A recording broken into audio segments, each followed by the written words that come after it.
I'm making my Drunken cucumber noodles, which are a vegetable-centric version of the classic Thai dish that's dark and caramelly and loaded with fresh crunch. To get started, I'm spiralizing a cucumber. I'm turning it into noodles. And you can get one of these contraptions online, or you can slice a cucumber into thin coins. Look at this big old pile of noodles.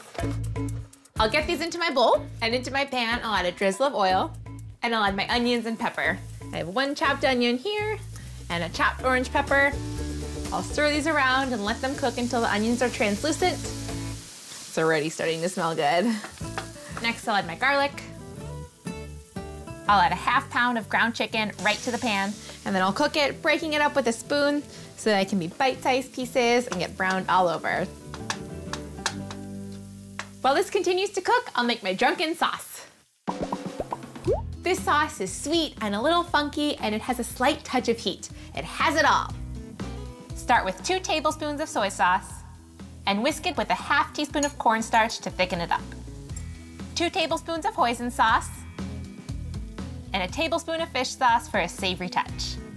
A tablespoon of chili paste for a little heat and 1½ teaspoons of sesame oil. I'll whisk this together, and I can hear my pan singing over there. I'm gonna dump this right in. I'll stir this all together to coat the chicken and the veggies. And I'll grab my tomatoes and scallion. These tomatoes will add their signature burstiness, and then I'll slice up my scallion. And I'll add this as well. This dish has a lot of personality. This is looking great. I'm gonna add it to my cucumber noodles.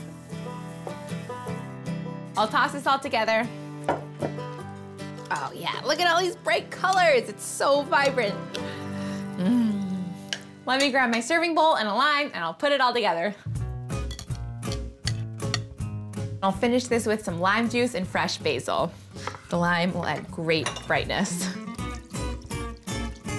And some fresh basil, which will be really tasty. And that's it.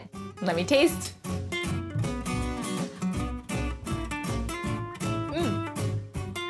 So flavorful with a nice crunch from the cucumbers.